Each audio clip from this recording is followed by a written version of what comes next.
பாகவதம் 103வது உபன்யாசம். சோபகிருத் வருஷம் கார்த்திகை மாதம் 29ஆம் தேதி 29/8/5125 வெள்ளிக்கிழமை. 3வது ஸ்கந்தத்தில் 24வது அத்தியாயம் முடிஞ்சுது. அதில் கடைசியில் கர்தம பிரஜாபதி மோட்சத்தை அடைந்தார் என்று பார்த்தோம். கபிலருக்கும் தேவஹூதிக்கும் சம்பாதம். இனிமே அதாவது தேவஹூதி கபிலருடைய தாயார் தான்.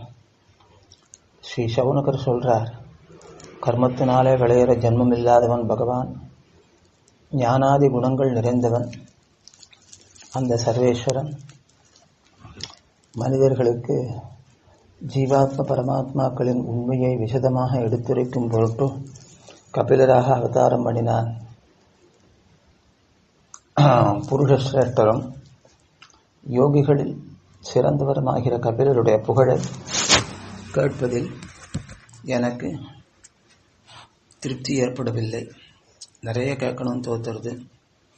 இந்த கபிலருடைய விற்த்தாந்தத்தை நீர் சொல்ல நான் கேட்டேன் ஓரளவு. ஆனால் இன்னும் திருப்தி ஏற்படலை. அதனால் இன்னும் அவர் என்ன உபதேசம் பண்ணாரோ அதெல்லாம் சொல்லணும். தான் நினைத்தபடி வடிவங்கொள்ளும் தன்மையுடைய பகவான் கபிலராக அவதாரம் செய்து எந்தெந்த செயல்களை பண்ணினானோ அவையெல்லாம் பரிசுத்தங்களாகையால் கீர்த்தனம் செய்ய தகுந்தவை. எனக்கு அவற்றையெல்லாம் கேட்க வேண்டும் என்ற ஸ்ரத்தை உண்டாயிருக்கிறது. ஆகையால் அவற்றை எனக்கு முடிவீராக ஸ்ரீ சூத்தர் சொல்கிறார். அப்பொழுது வியாச முனிவருக்கு நண்பராகிற மைத்ரேய ரிஷியை குறித்து தத்துவ நிர்ணயத்தை இங்கனமே விதுரன் வினவினான். அங்கனம் வினவப்பெற்ற மைத்ரேயரும் பிரீத்தியுடன் விதுரனுக்கு ஒழிந்தார். மைத்ரேயர் சொல்றார், தந்தையாகிற கர்தமர் அரண்யம் சென்று பின்பு மோட்சத்தை அடைந்தார். அரண்யம் போன பின்பே கபில பகவான் தாயான தேவகூதிக்கு பிரியம் செய்ய விரும்பி அந்த பிந்து சரஸ் அதனுடைய கரையிலேயே வசித்திருந்தார். தத்துவ மார்க்கத்தின் கரை அறிந்தவரும் கர்மபந்தமற்றவரும் பெற வேண்டியது ஒன்றுமில்லாமல் அபாப்த சமஸ்தகாமர். அதனாலே செயலற்றவருமான அந்த கபிலர் உட்கார்ந்திருக்கையில் தேவகூதி பிரம்மாவின் வசனத்தை நினைத்தாள். இவன் சாட்சாத் பரமபுருஷனே, இவன் உனக்கு தத்துவோபதேசம் செய்து உன் அஜ்ஞானத்தை போக்குவான் என்ற பிரம்மாவின் வசனத்தை நினைத்தாள். நினைத்து தன் புதல்வராகிய கபிலரிடம் வந்து மொழிந்தாள். வாரீர், பெருமையுடைய ஜெகதீசனே, நான் இத்தனை காலமாய் அச்சேதனமான பிரகிருதியின் பரிணாமங்களாகிற இந்திரியங்களுக்கு திருப்தியை விளைத்துக் கொண்டிருந்தமையால் மிகவும் வெறுப்புற்றிருக்கிறேன். இப்பொழுது என்னை கரையேற்றுபவன் நீயே. பல ஜன்மங்கள் கழிந்த பின்பு கடைசியில் உன் அனுக்கிரகத்தினால் எனக்கு சிறந்த கண் கிடைத்தது. நான் இந்திரியங்களின் திருப்தியை புருஷார்த்தம் வென்றிருந்தேன். அந்நினைவு மாறி அந்த அஜ்ஞானத்தை போக்கிக் கொள்ள வேண்டும் என்ற எண்ணம் ஏற்பட்டது. இதுவே எனக்கு உன்னுடைய அனுகிரகத்தாலே கிடைத்த கண்ணாகும். நீர்தான் ஜெகத்துக்கெல்லாம் நியாமகர், ஜெகத் காரணன், ஞானாதி குணங்கள் நிறைந்தவர். அப்படிப்பட்ட நீ பரமபுருஷன் அஜ்ஞானமாகிற காரணத்தினால் கண் தெரியாமல் தடுமாறுகிற லோகத்தின் க்ஷேமத்துக்காக சக்ஷுரிந்திரியத்துக்கு அதிஷ்டானமான தேவதையின் சூரியன் போல நீ இங்கனம் அவதரித்தனை. ஜெகதீஷா, இந்த தேகத்தில் நான் என்கிற அபிமானத்தையும் என்னுடையதென்கிற அபிமானத்தையும் ஏற்படுத்தினாய். தேவனே, இந்த அஜ்ஞானத்தை நீயே போக்க வேணும். கபில பகவான் சொல்லுகிறான்.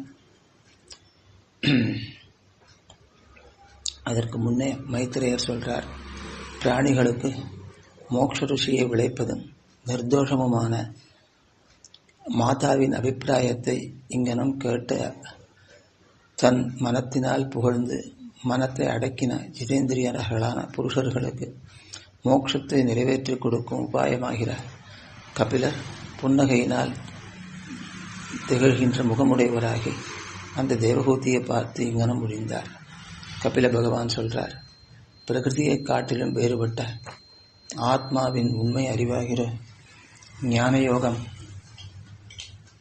அதுவே மூக்ஷுக்களான புருஷர்களுக்கு மோட்சத்தை விளைக்கக்கூடிய சாதனம். இந்த ஆத்ம ஞானம் கைகூடுமாயின் சப்தாதி விஷயங்களால் விளையும் சுகதுக்கங்கள் இரண்டும் தொலைந்துவிடும். ஆத்ம யோகத்தை கேட்க வேணும் என்ற விரும்பின ரிஷிகளுக்கு நான் முன்பு அதை மொழிந்தேன். அந்த ஆத்ம யோகத்துக்கு சமம் தமம் முதலிய பல அங்கங்கள் உண்டு. அவற்றையெல்லாம் குறைவர அனுஷ்டித்தால்தான் இந்த யோகத்தில் வல்லமை உண்டாகும்.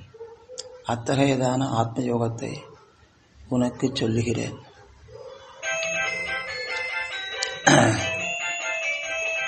அவற்றாலே புண்ணிய பாபரூபமான பலங்கள்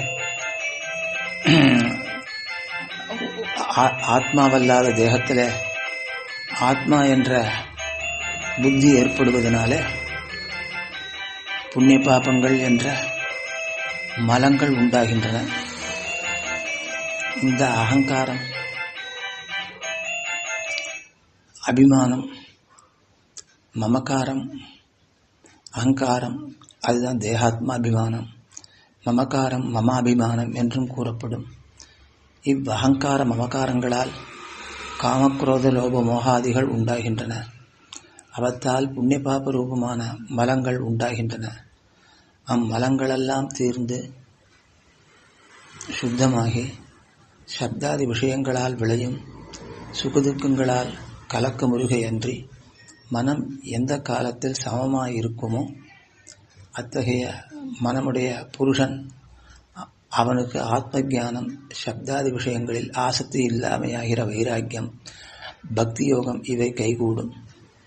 இவைகளோடு கூடின மனத்தினால் பிரகிருதியின் பரிணாமங்களாகிற சரீரம், இந்திரியம், மனசு, பிராணம் இவை முதலியவற்றை காட்டிலும் சொரூப சுவாவங்களால் விலட்சணனாயிருப்பவனும் சத்துவம் முதலிய குணங்கள் தீண்டப் பெறாதவனும் பிரகிருதியின் பரிணாமங்களில் உள்ள தேவத்துவம், மனுஷத்துவம் முதலிய ஆகாரங்கள் அற்றவனும் சரீரங்கள் தோறும் வேறுபட்டிருப்பவனும் ஞானமாகிற ஆகாரம் ஒத்திருக்கையால் வைஷமியமில்லாதவனும் அணுவாயிருப்பவனும் கண்டிக்க முடியாதவனும் ஸ்வயம் பிரகாசனும் வியாபாரமற்ற உதாசீனாய் இருப்பவனுமாகிற ஆத்மாவையும் சம்சார சம்பந்தத்தை விளக்கையாகிற வீரியம் தலைசாய பெற்று ஓய்ந்திருக்கிற பிரகிருதியையும் காண்பான்.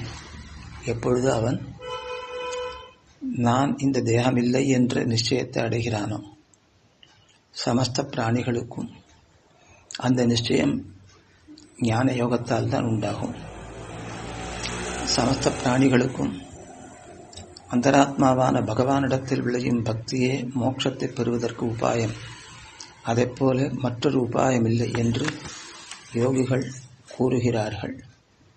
சப்தாதி விஷயங்களில் மனப்பற்று உண்டாவதற்கு காரணமான அநாதி புண்ணியபாப ரூபமான தோஷங்களையெல்லாம் போக்கும் தன்மையர்கள் பாகவதர்கள் அவர்களுடைய சங்கத்தை முதலில் அடைய வேணும். அவர்கள் நம்மை மெல்ல மெல்ல விஷயங்களிலிருந்து மனசை நீக்கி பகவானிடத்திலேயே நிலைநிறுத்துவார்கள். சாதுக்களோடு சகவாசம் செய்யில் என்னுடைய வீரச் செயல்களை அறிவிப்பவர்களும் ஹிருதயத்துக்கும் காதுகளுக்கும் அமிர்தம் போல் இனியவைகளுமான கதைகளை கேட்டுக்கொண்டு வரின் சீக்கிரமாகவே மோட்ச மார்க்கத்தில் ஸ்ரத்தையும் என்னிடத்தில் பிரீத்தியும் பக்தியும் கிரமமாக உண்டாகும். நான் நடத்துகிற சிருஷ்டி முதலிய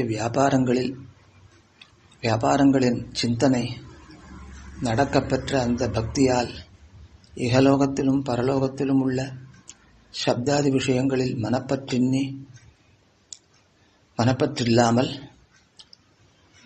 பலத்தை விரும்பாமல் செய்யப்படும் கர்மயோக ஞானயோகங்களோடு கூடி மனசை ஒருவாறாய் இருக்கச் செய்பவையாகையால் ருஜுவாய் இருப்பவைகளான விவேகம் முதலான பக்தியோக மார்க்கங்களால் மனசை அடக்குவதில் ஊக்கம் தவிர்தலின்றி யத்னம் செய்வான். ஜாதி ஆசிரியம் நிமித்தம் இவைகளால் துஷ்டமான அன்னம் கூடாது. இவைகளால் வரக்கூடிய தோஷமற்ற அன்னம்தான் சத்த குணத்தை உண்டாக்கும். அந்த சத்துவகுணம்தான் ஞானத்தை உண்டாக்கும். ஸ்ரீ மைத்ரேயர் சொல்றார், கபிலர் மாதாவான தேவகூதி பக்தி ஸ்வரூபத்தை கேட்க விரும்புவதை அறிந்து தான் இந்த தேகத்துடன் பிறந்ததற்கு காரணமான அந்த தேவகூதியினிடத்தில் ஸ்நேகம் உண்டாக பெற்றவராகி தத்துவங்களை அறிவிக்கிற சாங்கிய சாஸ்திரத்தை தெரிவித்தார். எது பக்தியை வளர்க்கும்படியான ஞானயோகத்தை விவரித்து சொல்லுவோம் அப்படிப்பட்ட சாஸ்திரத்தை அவளுக்கு மொழிந்தான் பகவான். ஸ்ரீ பகவான் சொல்லுகிறான், சப்தாதி விஷயங்களை அறிவிக்கின்றவைகளும் தந்தமக்கு ஏற்பட்ட தேவதைகளால் அதிஷ்டானம் செய்யப்பெற்றவைகளுமாகிய ஞானேந்திரியங்கள் சாஸ்திரங்களில் விதிக்கப்பட்ட கர்மங்களை அனுஷ்டிப்பதில் நிலன்ற கர்மேந்திரியங்கள் ஊக்கமுடைய மனசு ஆகிய இவற்றை சுத்த சத்துவமயனான பகவானிடத்தில் எத்தகைய பிரயோஜனங்களையும் விரும்பாமல் நிஷ்காரணமாக உபயோகப்படுத்துகையே பகவானிடத்தில் செய்யும் பக்தி யோகம். இந்த பக்தி ஐஸ்வர்ய கைவல்யாதி சித்தியை காட்டிலும் மிகவும் சிறந்தது. புஜிக்கப்பட்ட அன்னபானாதிகளை ஜாட்டராக்னி ஜீர்ணம் செய்வது போல இந்த பக்தி அனாதி கர்மவாசனையை நாசம் செய்யும்.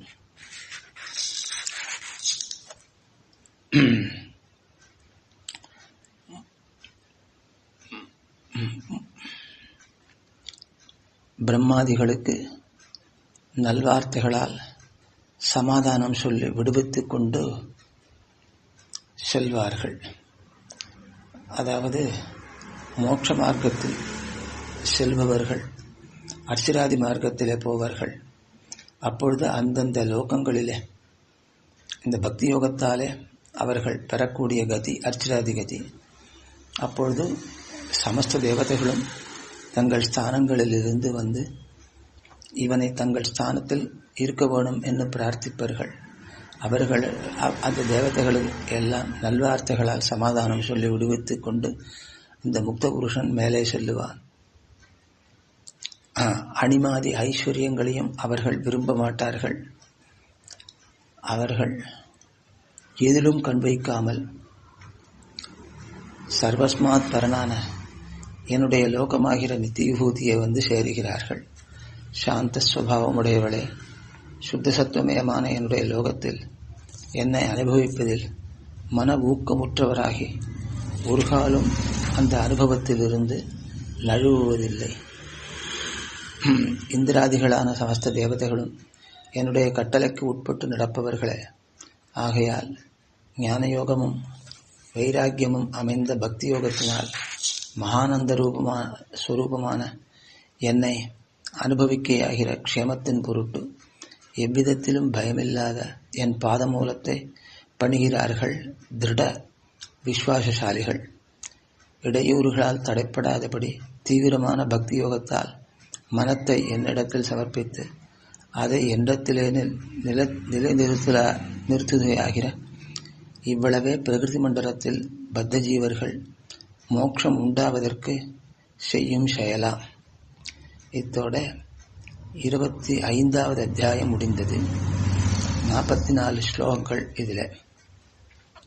அடுத்து 26வது அத்தியாயம் 3வது ஸ்கந்தத்தில் பிரகிருதி புருஷ தத்துவஸ்வரூபத்தை பகவான் கபிலர் விவரித்து சொல்லுகிறார். தாயே, மேல் பிரகிருதி புருஷ காலாதி தத்துவங்களின் சொரூபத்தை உனக்கு தனித்தனியே விவரித்து சொல்லுகிறேன். இந்த தத்துவங்களின் சொரூபத்தை அறிவானாயின் மூக்ஷுவான புருஷன் பிராகிருத குணங்களான சத்வரஸ்தமசுக்களில் விடுபடுவான். பரமபுருஷனுடைய சாட்சாத்காரத்திற்கு சாதனமான எந்த ஞானம் மோட்சத்தை விளைக்கும் என்று வேதாந்தங்களை அறிந்த பெரியோர்களும் சொல்லுகிறார்களோ, எந்த ஞானம் அஞ்ஞானத்தை போக்குமோ அப்படிப்பட்ட ஞானத்தை உனக்கு நான் விவரித்து சொல்லுகிறேன். முதலில் ஆத்மஸ்வரூபத்தை சொல்லுகிறேன், கேட்பாயாக. ஜீவன் ஸ்வயம் பிரகாசம், தனக்குத்தானே தோற்றும்படியான சுரூபமுடையவன். ஞானஸ்வரூபனும் ஞானத்தையே குணமாக உடையவனுமாயிருப்பவன். பிரகிருதியின் பரிணாமமாகிற சரீரம், இந்திரியங்கள், மனசு, பிராணன் இவற்றை காட்டிலும் வேறுபட்டிருப்பவன். இயற்கையில் பிராகிருதமான சத்வாதி குணங்களற்றவன். சரீரத்துக்குள் புகுந்து அதை தரித்து கொண்டிருப்பவன். இந்த ஆத்மஸ்வரூபத்தினால் பிரம்மா முதல் புழு பூச்சி வரையிலும் ஸ்தூலமாகவும் சூக்ஷ்மமாகவும் உள்ள ஜெகத்தெல்லாம் வியாப்தமாயிருக்கிறது. இத்தகைய ஆத்மாக்களால் ஜெகத்தெல்லாம் நிறைந்திருக்கிறது. தேவாதிகளுடைய தர்மங்களான உற்பத்தி விநாசங்கள், ஜீவன் விநாசங்களால் ஜீவன் பிறத்தல் சாதல் என்கிறவைகளை உடையவன் அல்லன். ஜீவன் சொரூபம் நித்தியமானது, ஜீவஸ்வரூபம். ஆனால் நான் தேவன் மனுஷன் என்றும் அவன் தேவன் மனுஷன் என்றும், நான் பருத்திருக்கிறேன் அவன் பருத்திருக்கிறான் என்றும், தனக்கும் பிறர்க்கும் தேகமும் ஆத்மாவும் ஒன்றாக தோன்றுகையால் தேகாதிகளோடு ஆத்மாவுக்கு ஜன்ம மரணாதிகள் இல்லை என்பது எப்படி பொருந்தும் என்றால், புண்ணிய பாப ரூபங்களால் நான் தேவன், நான் பருத்திருக்கிறேன், நான் தேகம் என்று தேக தர்மமான தேவத்துவம் முதலியவைகளையும் பருமன் இழைப்பு முதலியவைகளையும் ஜீவன் தன்னிடத்தில் ஏறிட்டுக் கொள்கிறான். ஆகையால் ஜீவனுக்கு தேகாதிகளோடு ஜனன மரணாதிகள் இயற்கையில் ஏற்பட்டவைகள் அல்ல. அது அஞ்ஞானத்தாலே வந்தது. அந்த அஞ்ஞானம் நீங்கினால் தேக சம்பந்தமே அற்றுப் போய்விடும். பரமபுருஷனுடைய சங்கல்பத்தினால் பிரகிருதி சம்பந்தம் உண்டாக பெறுகிறான் ஜீவன். அப்பொழுது தன் சொரூபத்தை மறந்து பிரகிருதியின் குணங்களாகிற சத்வாதிகளால் கர்மங்களை செய்பவனாகி அவற்றை தானே செய்வதாக தன்னிடத்தில் ஏறிட்டுக் கொள்ளுகிறான்.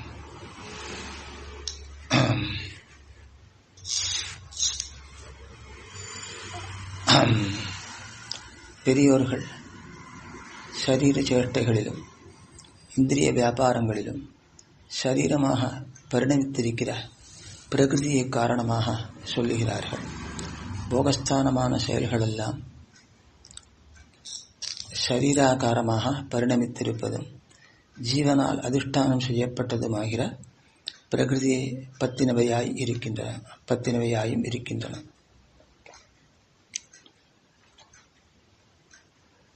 ஜீவன் சரீரத்தை தரிக்கும் பிரயத்னத்தை செய்கிறானாகையால் அந்த பிரகிருதி சம்பந்தத்தால் விளைகிற சுகதுக்கங்களை அனுபவிப்பதற்கு காரணமாகிறான். தேவகூதி கேட்கிறாள், வாராய் புருஷோத்தமனே, காரியதசைக்கு முன்பு நாமரூப விபாகமின்றி சூக்ஷ்ம தசையை அடைந்த பகவானுக்கு சரீரமாக இருப்பவைகளும் ஜகத்துக்கெல்லாம் காரணமாக இருப்பவைகளும் ஆகிற பிரகிருதி புருஷர்களின் சொரூபத்தை எனக்கு சொல்லுவாயாக. உலகத்தில் தந்தை முதலான காரண வஸ்துக்களும் புத்திரன் முதலிய காரிய வஸ்துக்களும் இந்த பிரகிருதி புருஷர்களே அல்லவா? தந்தை என்றும் புதல்வன் என்றும் இவை முதலாக உலகத்தில் வழங்கும் விவகாரங்களெல்லாம் கேவலம் பிரகிருதியை பற்றினவைகளும் அல்ல, கேவலம் புருஷனை பற்றினவைகளும் அல்ல. அப்படிப்பட்ட பிரகிருதி புருஷர்களின் சொரூபம் என்ன என்று விசதமாக சொல்வாயாக. பகவான் சொல்றான், தாயே, பிரதானத்தையே பிரகிருதி என்று சொல்லுகிறார்கள். அந்த பிரதானமாவது யாதெனில் காரண திசையில் பூமி முதலான விசேஷ ஆகாரங்களற்றிருக்கும் ஆனது பற்றிய நாமரூபங்களுக்கு இடமல்லாமல் அவ்யக்தம் என்று கூறப்படும். சத்துவம், ரஜசு, தமசு என்கிற 3 குணங்களை உடைய மகத்து முதலிய தத்துவங்களைப் போல் அழியாமல் நித்தியமாயிருக்கும் காரிய திசையில் பூமி முதலிய விசேஷ ஆகாரங்களை உடையது. மகத்து முதல் பிருத்திவி வரையில் உள்ள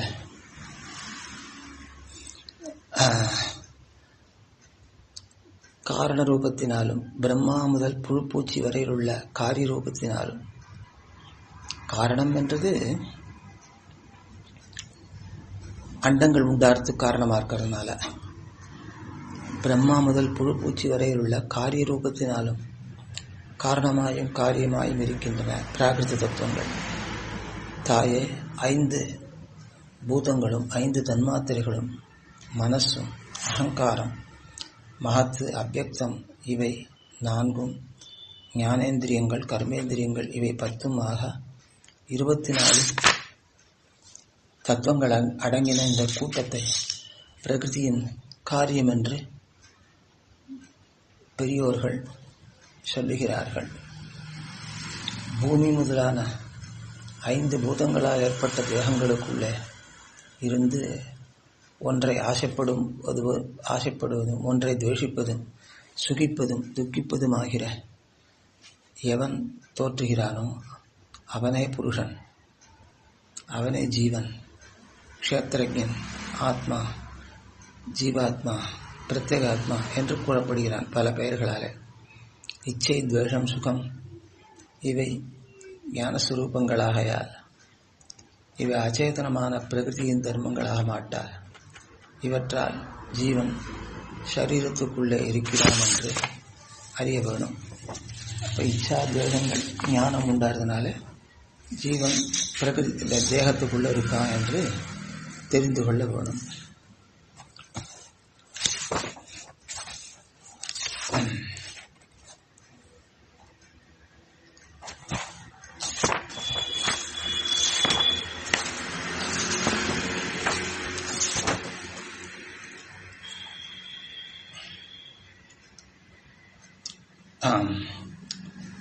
ஜலத்திலே சிருஷ்டிக்கப்பட்ட அண்டத்துக்குள் புகுந்து செயல்களில் முயற்சி கொள்ளும் வல்லமை பெறுகின்றன இந்த பூதங்களும் இந்திரியங்களும். தூங்கிக் கொண்டிருக்கிற புருஷனுடைய சரீரத்தை, அந்த சரீரத்துக்கு அபிமானியாகிற புருஷன் அவனுடைய இச்சை இல்லாமல் பிராணங்கள், இந்திரியங்கள், மனசு, புத்தி ஆகிய இவையெல்லாம் எப்படி தமது பலத்தினால் செயல்களில் முயற்சி கொள்ளும்படி செய்ய வல்லவை அல்லவோ, ஜீவனுடைய சம்மதி இருந்தால்தான் அவைகள் செய்யும். அங்கனமே அக்னி முதலான அதிஷ்டான தேவதைகள் தமக்கு அதிஷ்டேயங்களான, அதாவது தாங்கப்படுபவைகளான இந்திரியங்களுடன் தேவ மனுஷ்யாதி சரீரங்களில் புகுந்து க்ஷேத்திரஜனுடைய அனுப்பிரவேசம் இல்லாமல் அந்த சரீரங்களை செயல்களில் தூண்ட வல்லராகவில்லை. ஆகையால் க்ஷேத்திரஜன் என்றும்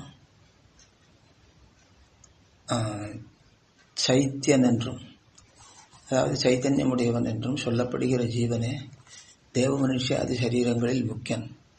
மற்ற இந்திரியம் முதலியவைகளும் அவற்றின் அதிஷ்டான தேவதைகளும் அவனுக்கு உதவி செய்பவரே அன்றி முக்கியரல்லர்.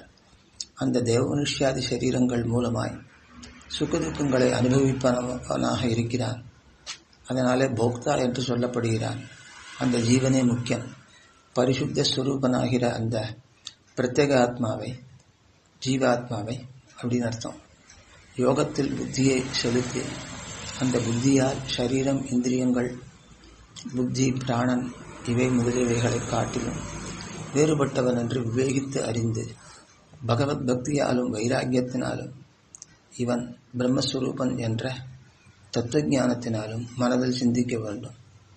ஜீவாத்மாவை தேகாதிகளை காட்டிலும் வேறுபட்டவன் என்று யோக பரிசுத்தமான புத்தியால் கண்டறிந்து அந்த ஜீவனுக்கும் அந்தராத்மாவான பரமாத்மாவை கர்மயோகத்தினாலும் ஞான யோகத்தினாலும் பக்தி யோகத்தினாலும் உபாசிக்க வேணும் என்று தாயாருக்கு உபதேசம் பண்றார். இன்னும் அடுத்த அத்தியாயங்களிலும் அவருடைய உபதேசம் தொடர்கிறது. இத்தோட 3வது ஸ்கந்தத்தில் 26வது அத்தியாயம் முடிந்தது. இதில் 72 ஸ்லோகங்கள் உள்ளன. இதோட பாகவதம் 103வது உபன்யாசம் முடிந்தது.